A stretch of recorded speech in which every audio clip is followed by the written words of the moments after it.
Hello, everyone, and welcome. Thanks so much for joining us today. For those who don't know me, I'm Louis Woodall, founder and editor of Climate Proof, where we cover adaptation, finance, tech, and policy.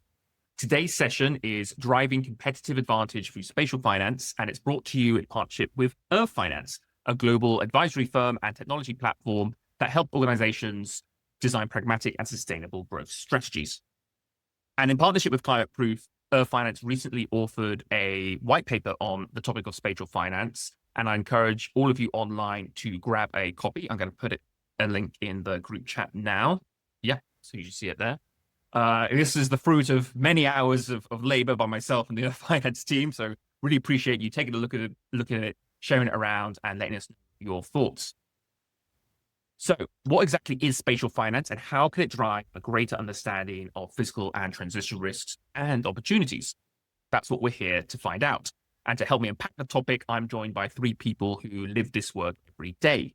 Caleb White, head of global GTM at Earth Finance, who help us define spatial finance and why it matters now. Alma Cortez-Selva, senior advisor, climate modeling at BMO, who will bring a financial institutions perspective. And Kevin Eckel, head of environmental affairs at Bayer Consumer Health, who'll share how this plays out for corporate decision makers on the ground. A couple of quick housekeeping notes before we dive in. Please stay muted throughout the session to keep the audio clean, and feel free to drop any questions into the chat as they come to you. I'll be pulling from them during our closing round, and I'll put information in there as well as our participants speak. This session is also being recorded for future publication, so keep a weather eye on your inboxes after the event for your copy. With that, I will like to start by turning to Caleb and asking, how do you define spatial finance and why does it matter now for companies and investors? Thanks, Louis. And Alma, Kevin, great to see you. Thanks for having us today. And hopefully it's informative for all the folks on the call today. Well, the roots of spatial finance go back to 2019, and it was coined, I believe, first by the Spatial Finance Initiative, which was launched out of the University of Oxford with a number of academic and financial partners. And in essence, spatial finance, the definition is the integration of geospatial data and analysis with financial modeling and theory.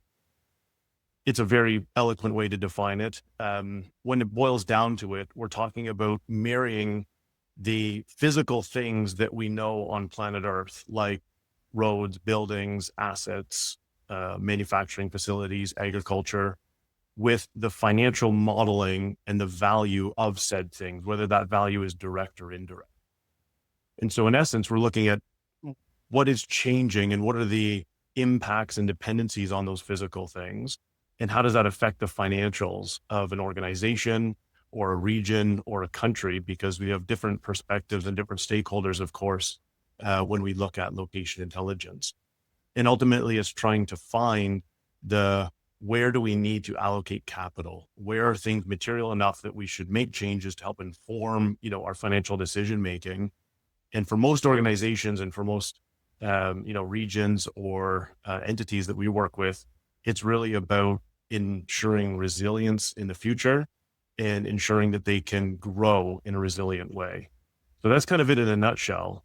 Any questions on that? And I can go into sort of why does it matter? Why is it, important to organizations that we work with? Yes, I call it like this alchemy between location-specific data, geographic data, and financial variables, right? And I've always been interested in how you can actually kind of bridge that gap, right? Because you can see where an asset is, facility is, a piece of infrastructure, but how do you then translate that into financial metrics for a corporate or for a public balance sheet? And that's the part I think is interesting. And that's the kind of capability gap that's been bridged in recent years. So Caleb, happy for you to kind of expand on how it's being used and how it's useful to your clients. What we were talking about at the top of the call in terms of the smoke, extreme heat across Europe. And I think historically, the whole sustainability ESG movement has largely focused around, ESG, environment, social, and governance. But what we're seeing is that there's both physical and transition, items on the list that are changing rapidly and they're changing dynamically. So it's not just the planetary boundaries of extreme weather, water, nature, and our future climatic conditions, but it's also aging infrastructure. It's AI and data center growth. It's an energy story. It's geopolitics, and it's policy. And when we look at spatial finance, what I like about the generic term of spatial and finance is that it's able to ladder all of those up at a specific location. And to your point, look at these interdependencies of how they're affecting, because they are also, extremely tightly coupled. And so I think previously, perhaps there's been a fairly narrow lens when we say, okay, if there's tariffs happening or a new policy instrument starts to change shape on the energy side, how does that affect the financial wherewithal of organizations and regions? And ultimately, from a corporate perspective, I think it's a very detailed analysis of their entire value chain. So it's not just about the physical assets that they own or operate in. It's also about where are they producing, where are they sourcing from. The value chain includes the supply chain. And so we're looking at that holistically and then starting to understand from a financial analysis perspective, what is changing, where is it changing, what's it affecting, and how do we ultimately allocate capital to build resilience and future growth? Yes, I want to double click on that, how do we allocate capital point. But first, I want to turn to Alma and ask, from a financial institution's perspective, how are spatial finance insights being used, and how they're useful to your role and to that of the bank as a whole? Thank you, Louis. Thank you, Caleb. Building on what Caleb was saying, like you said, it's like location based. Whether we're talking about drought, flooding, wildfire, or water stress, what spatial finance is doing is translated into financial implications so that decision makers in our bank can act on. So from banking perspective, it's incredibly valuable because, for example, which is my domain, climate risk, is rarely evenly distributed. What we're seeing, especially in bank terms, is two borrowers in the same industry, they can have very different risks depending on where their assets, operations, or suppliers are located. Like Caleb was saying, like looking holistically at the supply chain. So spatial finance is providing another layer of insight. So it's helping identify the concentrations of risk, opportunities as well, and then across regions, sectors, borrowers, and then assessing physical, especially physical climate risk, and then how it's evolving over time. And that's why it's so important, and have more informed conversations with our clients about resilience, adaptation, and even ask better questions. Like we're now asking, hey, what's the future viability of a particular operation, especially on ag? Where might adaptation create better value? Which assets are more likely to be resilient? So that just having spatial finance move those conversations from like very broad climate considerations to actionable business decisions. Yes, climate physical risk, but also energy and water risk are so context specific, right? Location specific. And you need to have analytics that don't generalize and abstract, but actually are rooted in the location you're based. And Kevin, I want to turn to you now and ask for the view from a corporate. It'd be interesting to hear a little bit about your role, first of all, so understand, and how spatial finance integrates with your day-to-day. Sure thing. So I'm as the head of environmental affairs for the consumer health division. Anything that goes on, takes place in our business that leaves an environmental impact or could leave an environmental impact falls to me in some way, shape, or form. I'm not necessarily the person responsible for hitting targets, but I help guide the strategy and implementation and execution of all these things. And so the way I think about it is we use it, I guess, in the short term on a day-to-day basis. I think we are using it in one way, which is kind of across the supply chain. Where are the immediate short-term risks to their facilities? And we do this for our own real estate as well. Whether it's typhoons, severe rainfall, drought, flooding, whatever the case may be, wildfires, whatever the case may be, where are our suppliers and our physical footprint? Where might the risks be presented today so that we have a chance to manage them? And then you can kind of sort of span that out with looking at weather forecasts over the next week. Where is there likely to be a severe heat that impacts our operations and potentially could impact our on-site workers? But likewise, for us, where might that impact the consumer? And so those are the ways we tend to look at it in the short term, more risk management than opportunity, but the opportunity comes into it. But more on the long term is really where we start to focus on the opportunity, because then we can look at things like maps of the future, forecasts of the future, whether it be climate on temperature, air pollution, rainfall. You can overlay those different maps and say, for instance, as a consumer healthcare business who has an interest in whether in the intensity, length, and allergens that kick off allergic responses. It might be something for us where, what might the allergens in Southeast Asia be? Not just concentrations, but what specific allergens might there be? Do our products currently help manage that sort of allergic response? Or, and if so, great. If not, is there, given the trends, do we need something stronger? May we need something stronger than just our base medicine? But also it's with the, I must say, while I have a biology background, I don't remember all of the physiological and immunological implications. So admittedly, this is just hypothetical example, but if there is sort of a spreading of the allergens geospatially, such that oak trees no longer being an allergen in Northeast US, that's not necessarily the case, but just hypothetically so. Or you start to see convergence in an individual area of a couple key allergens that seem to be especially problematic. Can you design an allergy medication that is more specific to those allergens, so that you go from what is currently a more general response to almost anything, but the success of which is really dependent upon the individual, to something where this allergy medication manages the response to these allergens, and those allergens happen to be hyper localized here, type of thing. So that's the way, from a risk and opportunity point of view that we look at it. And literally before spatial finance capabilities became mainstream, became available, this sort of analysis would be much more cost intensive. Would you have to be having people walking around on the ground with allergen sensors? Like, I'm imagining that was how it used to be done. Well, thankfully, there's a lot of people interested in allergies, so it's an allergen. So there's the sensors have been in place for a while, but it's more of the integration of what the geospatial outlook is, and then tying it to finance that is really the innovation. And it's sort of because what that allows us to do is say, hey, this is where it's going to occur. This is the population size that it could impact. And from our perspective, this is what we would expect for demand, a change in demand, which is, here's the revenue opportunity. That provides us a very concrete variable where we can say, is this pot of opportunity large enough for us to make an investment?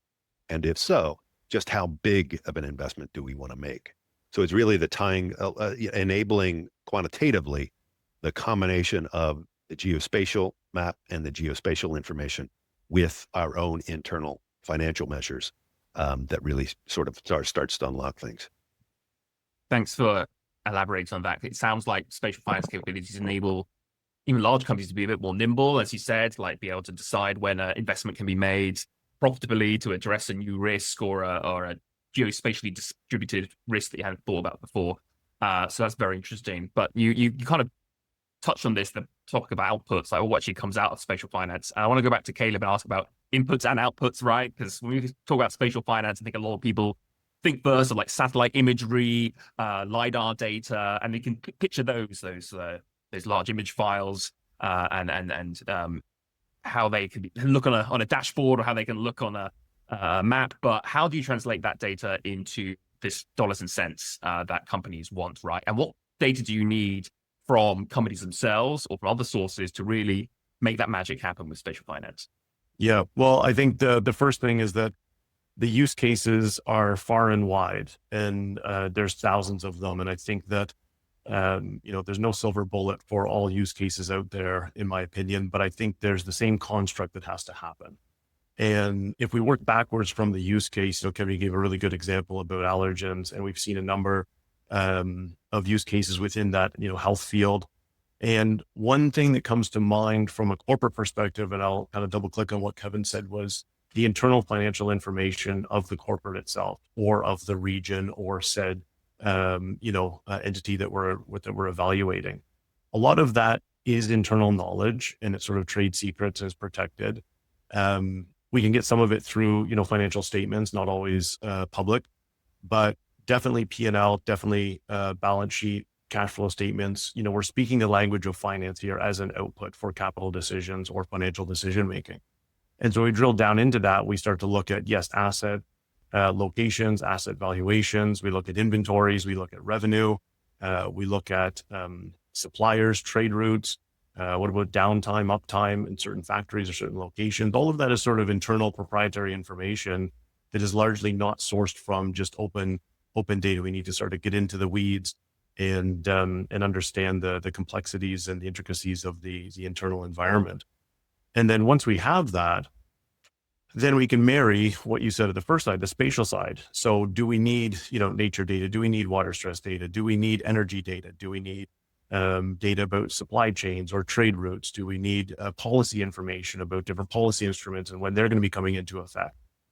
When you start to marry those two together, then we start to answer the question of what is happening from a financial perspective, and is there materiality that is exposed in a good way or a positive, or in a negative or a positive way, by the way. And we did this for a corporate on the energy side, where we evaluated hundreds of their locations across the US and the world, and looked at it from an energy risk perspective, a supply risk, a price risk perspective, and then understood, which locations are the most optimal for interventions to, install solar, battery backup, whatever it might be. And what's the ROI on that?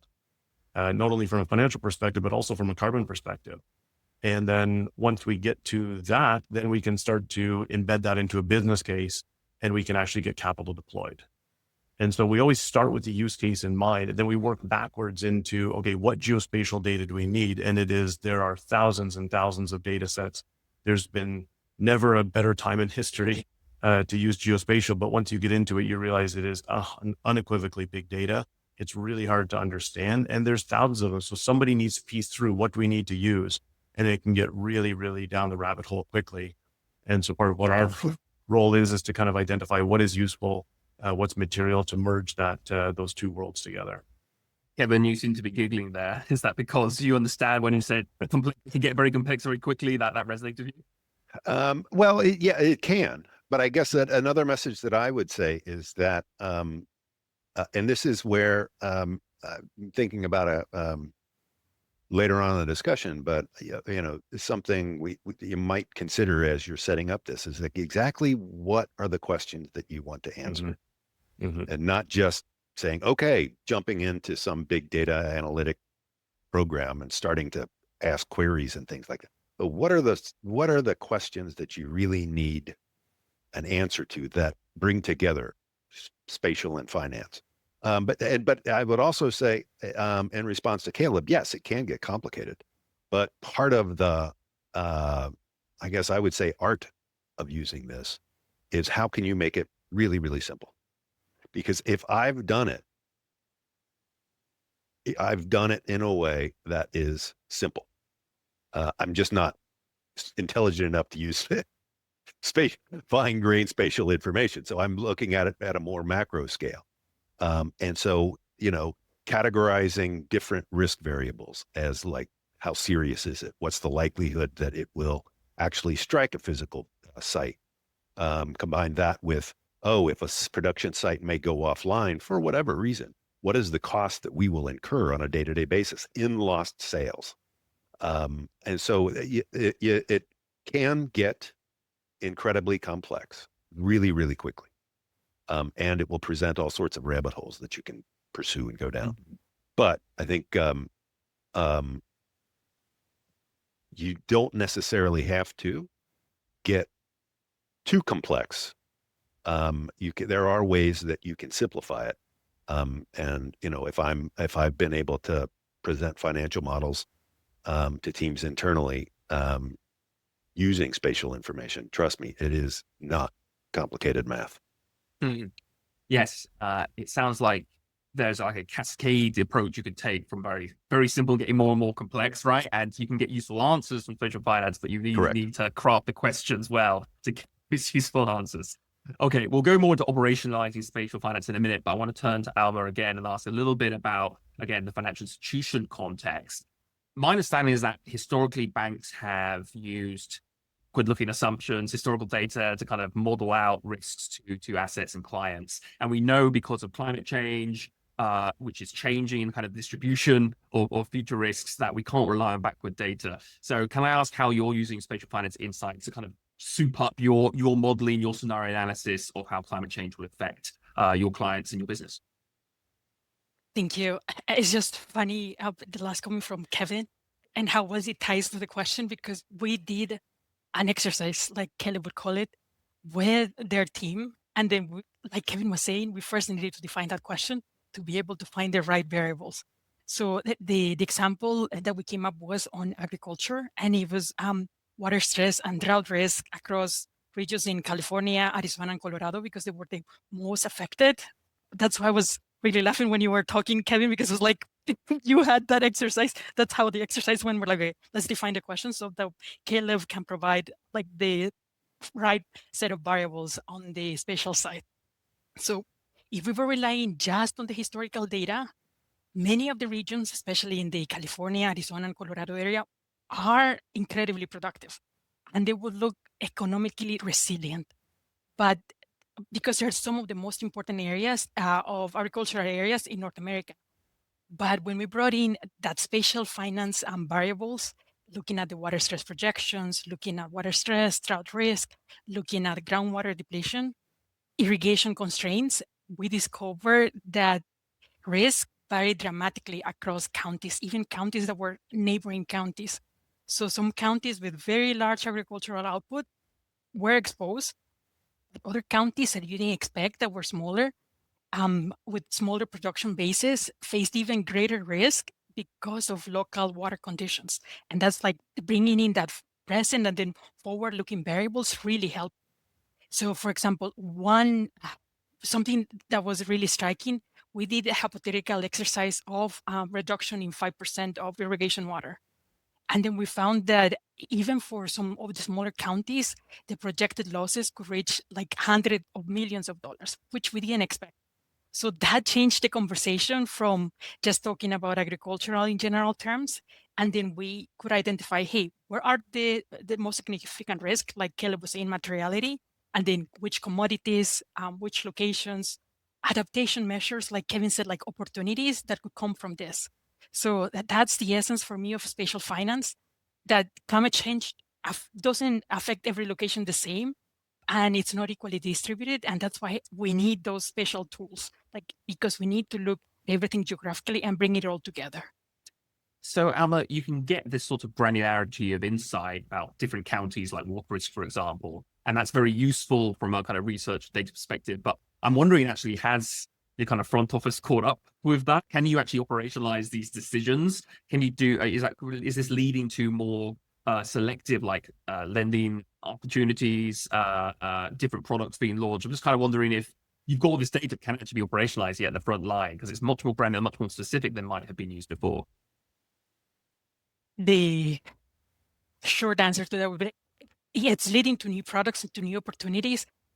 So we're not trying to change the models, because some of them have to be backward looking and then they have to look at the historical data, but then we can look at the opportunities and then complement it. And that's where the opportunity really lies, because you are like complementing the data. You're not trying to replace, you're trying to complement and then, hey, get new insights from the data that you're provided. And that's the beauty of it, because you're looking not just a past looking data, because you have that, but you're also looking at forward looking projections. That's where I see that good combination, because you need to have both to have good decision making. I want to stay with some case studies. So I think that's what personally I'm very interested in learning about how spatial finance is being used, and I'm sure the participants are too. And actually, I'll encourage participants in the chat, if you have specific use cases that you've yourself deployed for spatial finance, or use cases you're wondering whether spatial finance could be useful in, please do drop them in the chat. But Caleb, I was wondering, maybe you had an additional case study to share about the use of spatial finance with client. Yeah, we were talking in the prep calls, Louis, like the one about the beauty company that we worked with. Yeah, and they were sourcing some commodities within their supply chain, in terms of vanilla, and a number of different micro ingredients that I'd never heard of before, but they come from certain regions in the world and are highly sensitive to certain growing conditions. And so, to Kevin's point about extrapolating the future, the allergens and how the dynamic nature changes, depending on a number of different variables, whether it be weather, temperature, humidity, in growing conditions, we looked at the underlying growing conditions of those said micro ingredients and said, okay, where are they being grown today? What does that look like in 2030, 2040, 2050?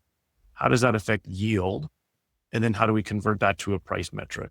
And then we get to the financial output of, okay, there's a, stochastic modeling that happens that says, depending on the different, future climatic scenario, we have this sort of now measure or bar of what could the financial implications look like, which provides the ability to, look at our margins, or in this case, the company's margins. Okay, can our margins support a 2%, a 4%, a 6%, whatever it might be, increase in costs? And when we did that, the exercise revealed that it was like, there are, you've heard the term millions of dollars around the table here a few times, and it's at that level in terms of the bands into which it could result. And obviously these are projections, they're not predictions.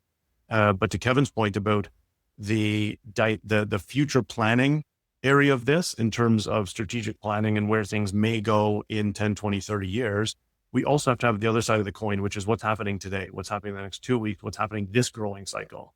And we've seen that across cocoa, we've seen that across coffee, in terms of price increases and, articles about Easter chocolate being more expensive because of growing conditions, in Madagascar or other places. And so we're seeing the impacts of that in the day to day.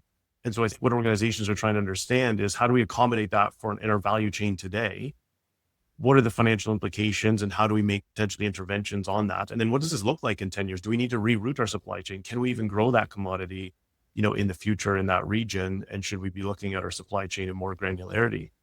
And I was just doing some read a couple of weeks ago, actually, on the wine industry and how it's shifting regions.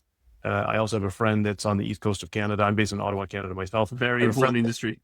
Yeah, exactly. And I also have a friend that grew up in the East Coast of Canada his family owned a lobster fishery, and the lobster are moving, right? Because of the warming temperature. So they're going from the eastern seaboard of the US, and they're migrating depending on the temperature that's required for the specific species of lobster. So to our point about risks and opportunities, the fact of the matter is that it's changing, and organizations are trying to understand both the short-term dynamic perspective as well as that long-term capital allocation. And then the last cherry on top is that a lot of the lobster that are harvested in the US on the East Coast, there's production facilities in Canada. And so now we get into trade policy. So you can see that this spatial exercise is, yes, it's climatic, yes, it's extreme events, yes, it's water, it's also energy, and it's absolutely policy. And so we start to ladder these up and be like, okay, we could grow it here, we could move our supply chain here, but the policy's changing, and that actually is not economically viable anymore. And so being able to ladder those up and look at it in a multifaceted way is, in my opinion, that's kind of the essence of spatial finance. We see it borne out in a lot of these examples with customers that we work with, but unequivocally in the news that most of us follow. I feel maybe it should be called spatial temporal finance, though, because you're making this point about there's short-term risks, long-term risks. Large corporates, they need to think about how their supply chains may be affected in the next few months, next year, to make hedging decisions or to switch suppliers, but also long-term when it comes to capital allocation. And again, I want to come to you, Alma, on this. You have to think business cycle terms, 5-10 year horizons, right? And naturally, because of the speed in which our climate is changing, and because also the specificity with which climate change affects different regions, you need to have credible long-term views to make decisions. So Alma, I want to ask you for another example of spatial finance in action. You gave an agriculture one. Commercial real estate. Real estate is one that comes up a lot in my conversations when talking about physical risk analytics. I was wondering if that was something close to your heart, or any other example you have which you could share. I think commercial real estate is an excellent one. It's so easy to picture. Um, so we did a study that we published last December, and it was all about the climate risk, and then assessing for commercial real estate across North America, where the hazards were, and then going very granular, then looking within even the same cities at different locations within the cities and different buildings. So we started with a spatial assessment of physical climate hazards and then translated those into financial impacts. Like Caleb was mentioning, you need to go from, hey, you are looking at the hazard and then translate it into financial impact. And then when you do that, we got something that we call the climate value at risk, or CVAR. What was interesting from that study is, even though we looked at 20 or more locations, there was one that stood out. Out of all of them were exposed with different levels, and then all of them had at least one extreme hazard. But one of the properties in Miami Beach, I'm sure you're not surprised, particular stood out. And then when we quantified the risk, we estimated that the property faced close to 5 million in climate-related financial exposure over a 10-year period. The interesting part was the opportunity, because when we were looking at adaptation measures, we were like, okay, it's that property is really affected by flood. And then one of the things that we could do to make it more resilient and then prevent some of the losses was create a engineered flood protection barrier. That cost around 250,000, but it could reduce the probability of losses or the climate-related risk from 5 to 1.4 million. So you never completely, you're never gonna have losses, but you could decrease it significantly. And then when we're looking at the barrier's life, it cost 250,000, but then when we look at it through the expected life, it generated a benefit cost benefit ratio of 1 to 43. So that means that for every dollar that you invested, you get $43 in return from prevention from future losses.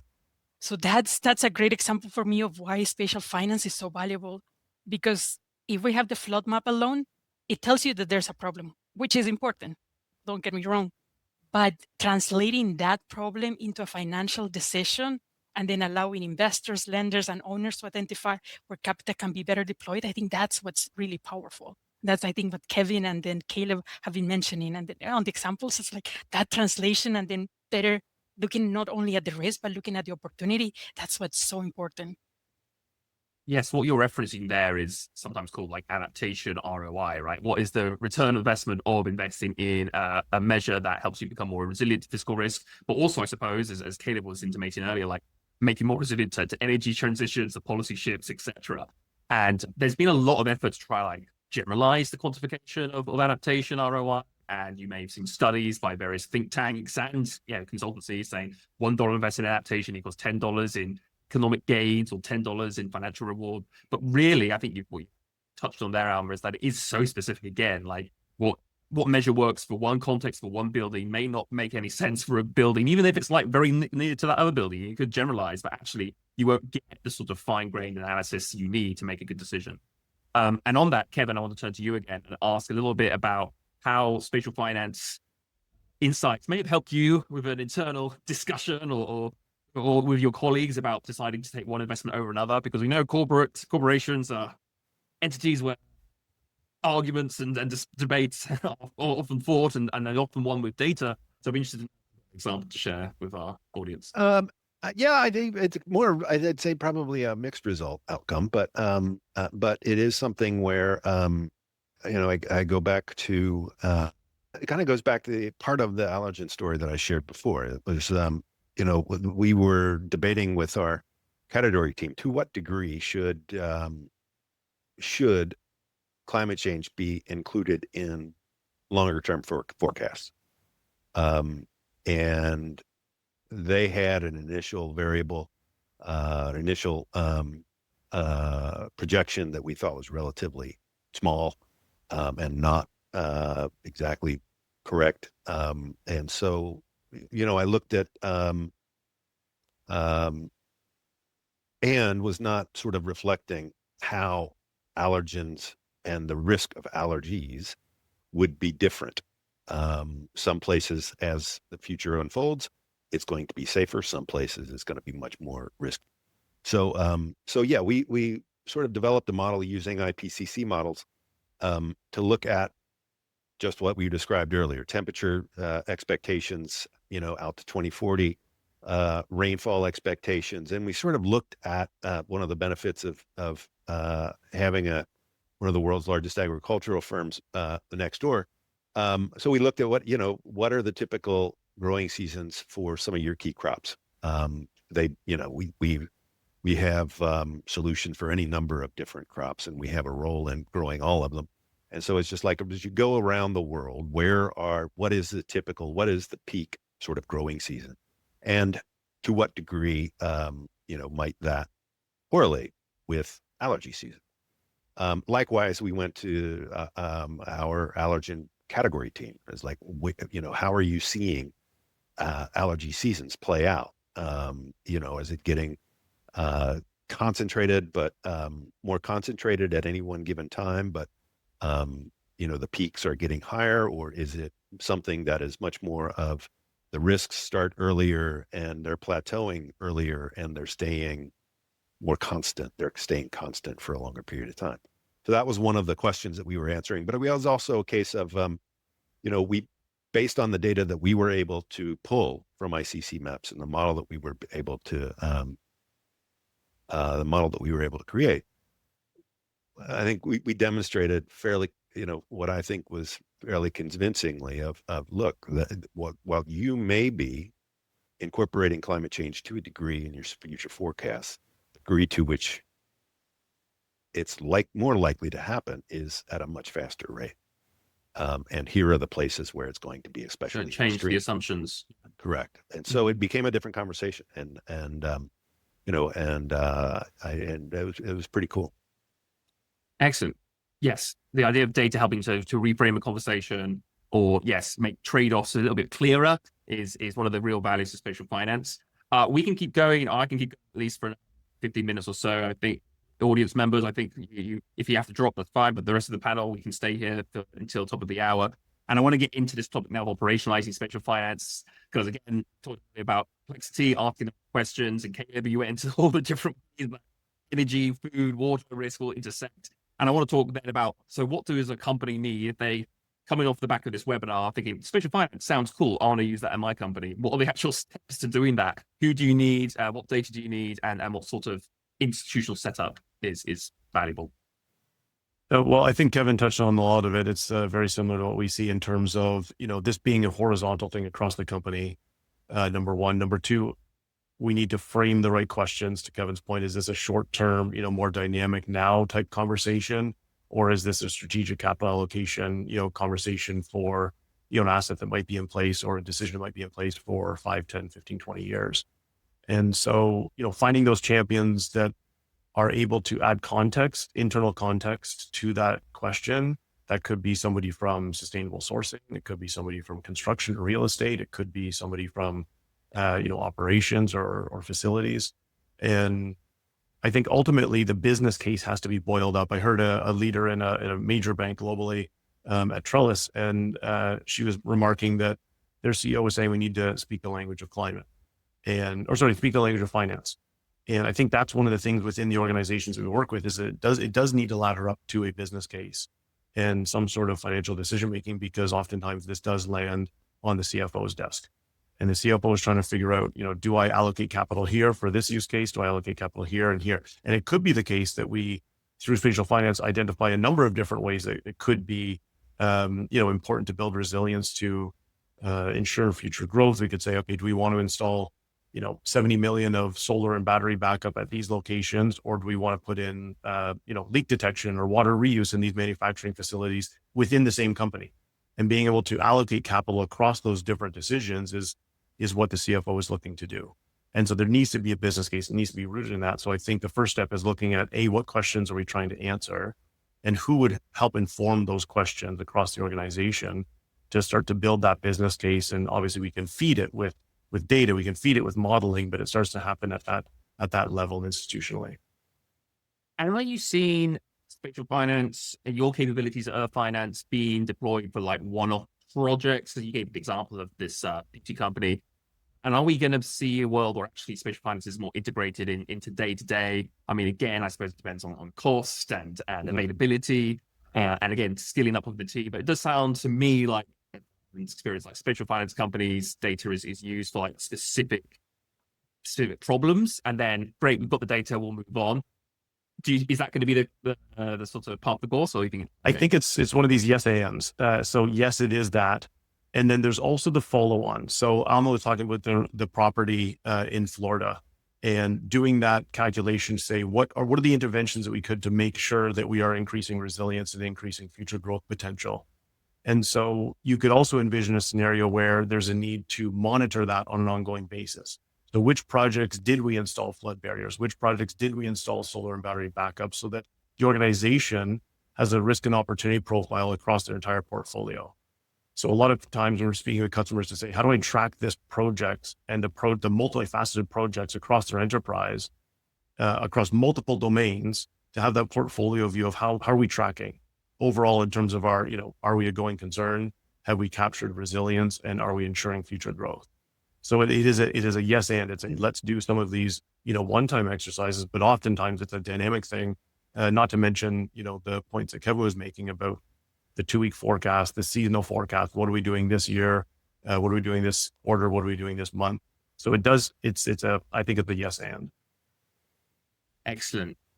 And as it's the last few minutes, if folks do have questions they want to put in the chat, please do. I'll see if we can get to them. Alma, I feel like I'm asking you this question in 3 different ways now, but I'm interested in this idea of, like, again, with a bank, how do you plug in spatial finance data into the bread and butter of bank risk management, like that? Credit assessments, market risk assessments, commodity pricing, because it feels like the financial industry has been building their capabilities here, and there's been some really interesting consolidation of data providers that service the financial industry. Most recently, MSCI purchased First Street, a company that does physical risk analytics, and there's a lot of excitement about what that means for the accessibility and availability of geospatial data for the financial industry. But I'm wondering, again, from your point of view, how do you internally kind of make use of the data you're finding spatial finance across banking operations? I think, like Caleb and Kevin have mentioned, it's the translation, because climate scientists are really good at projecting hazards, be it like wildfires. And I think we're hearing that it's going to be a super El Nino for 2026, 2027. So they're really good at that.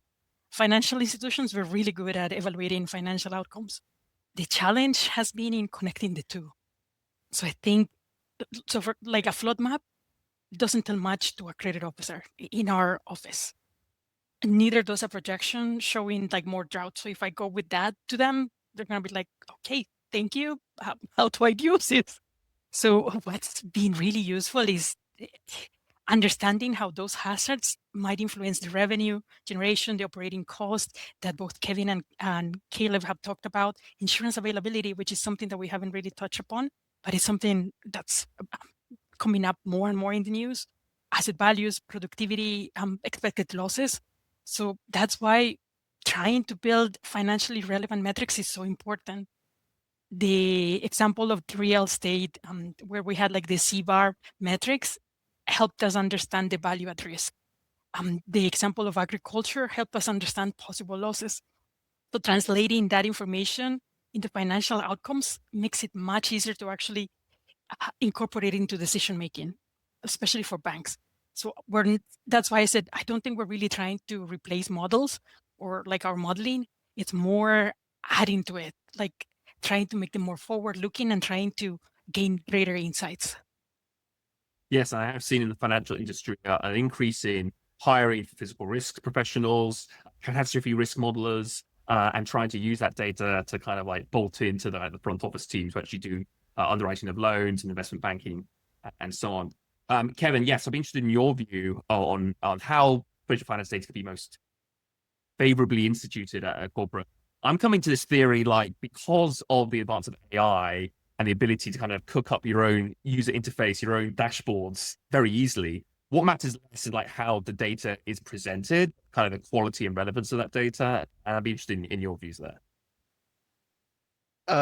Yes, I'd say it's just like the age-old issue of garbage in, garbage out. Like for instance, if I really want to know where if I'm extending the allergy analogy, Genetic like that. sorry, you like that? Huh? Extending that, if you think about using IPC maps, which are kind of broken the world up into 47 different regions and presents median expectations for temperature increase over the next 30 years or whatever else, versus a data provider that has natural physical risks mapped down to the postal code. Those two data sets answer very different questions. And if you're using the wrong one, then either you're spending more money or you're not investing enough. And so, that's sort of one implication for me. It's make sure you're using the right data set to answer the right questions. That's a critical thing. But to me, it also, it's presenting the combination of AI and these translation tools that we're talking about, really expands the aperture on what strategic questions can you really get down to and analyze granularly. There is some technical limitations. So for instance, looking across our facilities footprint and looking at the water risks, the quality of the data is directly dependent upon the source. That said, that's a technical limitation. I would, fingers crossed, and my expectation, as I think everybody else's is that as technology matures, the granularity and the precision at which we're able to map those risks and finance them really gets enhanced, really increases. And so what our current margins of error that may be this big start to get down to here. And that allows you to answer a completely different set of questions and get very specific answers. So, it's have the questions ready, know the questions you want to answer, address, evaluate the data sets that are available and how you might use them. And if they're not ready quite yet to answer your questions, it's just a matter of time.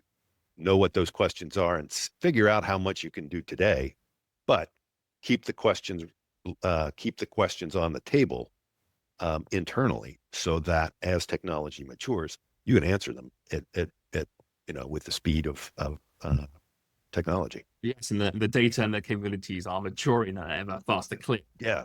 And I'm reminded of this influential paper that came out, I think about 6 years ago, about kind of climate risk translators. There was increasing use of climate risk modeling in the financial and corporate worlds, but actually the outputs were kind of oriented towards the scientific community rather than the business community. And they had this paper posited that there was a need for a layer of translators, like professional consultants, basically, who could actually translate the findings of these climate models. And I feel like there are those outfits, a finance, you're an advisory firm and you're a tech firm. That kind of combination of data and tech and with the human touch, I think, is still very important. But I do feel, because again of AI, you can start to ask an interface, a chatbot, like, I want to know risks in this area, lay them out to me in a way I understand. I think that geospatial AI layer, which I think is something I think he was still listening, T-Bar is interested in, is going to be really interesting in the next few years. Okay, we've got time for a rapid fire round. I've got one question here, which is quite interesting, from Heidi, though, which is, to what extent is social science modeling of human behavior like migration being incorporated into spatial finance? That's a really good question, Heidi. Wonder if Caleb's got a thought, and then Kevin. I would throw it to our team. These are the guys that dig in to all these different data sets and start to understand. But one thing I will say is that, when you look at things like extreme heat or smoke, there's certain conditions where, just like we talked about in terms of crops and specialty crops, there's just the conditions that we can survive. And so we do have clients in the Middle East and certain regions. There's we're looking at all desalination water. We're looking at extreme heat all the time. And so there's certain environments that just you have to accommodate for that social side. You mentioned at the top of the call, Louis, whether extreme heat is, affecting outdoor worker production, agriculture workers, that sort of thing. It absolutely is. And there's, very good organizations that have specialized in that. So I think it's absolutely part of the equation. The people aspect of it is often forgotten. We've seen that with some of the videos even this week of the wildfires. So yeah, Kevin, anything to add? Yeah, I must say, I don't have a specific answer to your question, but let me tell you a little bit about the way I'm thinking about this, because this is a question that I've been noodling on for a couple of years. In healthcare, for healthcare providers, or for companies like Bayer Consumer Health, who provides medications to people for any number of ailments, our key question is great if we, for the conundrum that we find ourselves in is, okay, if we develop these growth strategies to go into these markets where we expect allergens to increase or heart risk to increase as a result of severe heat, what's the likelihood that a population is actually going to be there in 20 years? Or is it someplace where the physical risk presented to the population is going to cause migration? And then from there, it's rather than manage the risk, to what degree can we provide opportunities to those migrating? So that looking at present, the typical model is random. Their destination, wherever it might be, is somewhat random, and it could be dictated by family connections, could be dictated just by simple ease and transportation routes. But where is someplace that would be safe?